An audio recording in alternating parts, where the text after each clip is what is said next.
کہانی کا عنوان ہے دوسری بیوی۔ ایک گاؤں میں ایک غریب لکڑہارا رہتا تھا جس کا نام حسن تھا۔ حسن محنتی اور دیانت دار تھا، لیکن اس کی زندگی مشکلوں سے بھری ہوئی تھی۔ اس کی بیوی کا نام زینب تھا، وہ بہت نیک دل اور صابر عورت تھی۔ دونوں کا ایک ہی بیٹا تھا جس کا نام احسن تھا۔ احسن ایک ذہین اور فرما بردار لڑکا تھا، لیکن غربت کی وجہ سے حسن اور زینب کو اپنے بیٹے کی پڑھائی کے لیے پیسے جمع کرنے میں دشواری ہوتی تھی۔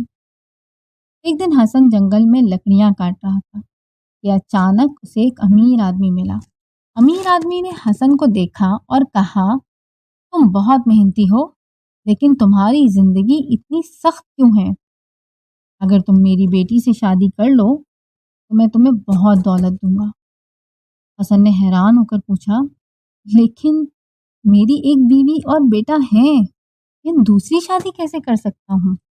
امیر آدمی نے جواب دیا، میں تمہیں بہت ساری دولت دوں گا، تمہاری زندگی کی ساری مشکلات ختم ہو جائیں گی، تمہارے بیٹے کے لیے اچھی تعلیم کا انتظام ہو جائے گا، تم خوشحال ہو جاؤ گے۔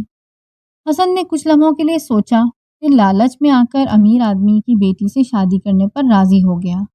اس نے زینب سے کہا، مجھے معاف کر دو، لیکن میں تمہیں اور احسن کو چھوڑ کر دوسری شادی کر رہا ہوں، یہ ہمارے لیے ہی بہتر ہوگا۔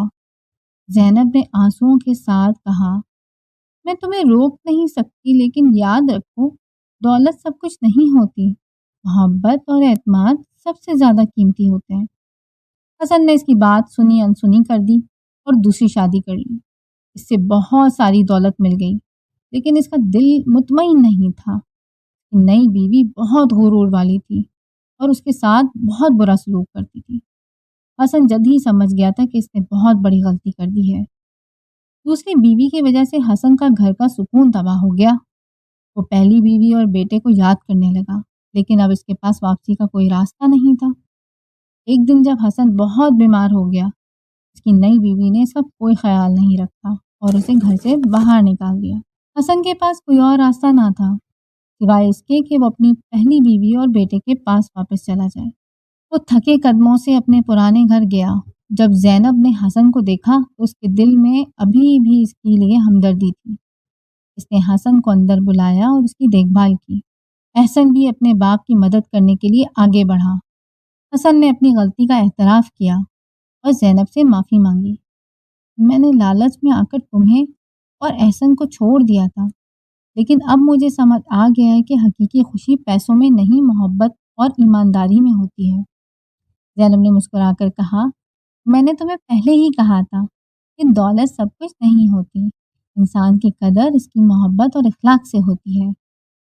حسن نے یہ سیکھا کہ دولت عارضی ہوتی ہے، لیکن محبت اور خلوص ہمیشہ قائم رہتا ہے۔ اس کے بعد وہ اپنی بیوی اور بیٹے کے ساتھ خوشی خوشی رہنے لگا۔ تو بچوں، اس کہانی سے ہمیں یہ سبق ملتا ہے کہ دولت سب کچھ نہیں ہوتی، حقیقی خوشی محبت، وفاداری اور ایمانداری میں ہے۔ لالچ انسان کو برباد کر دیتا ہے، لیکن محبت انسان کو ہمیشہ بچا لیتی ہے۔ مزید ایسی دلچسپ اور مزیدار کہانیاں سننے کے لیے ابھی ہمارے چینل کو سبسکرائب کیجیے۔ تب تک کے لیے اللہ حافظ۔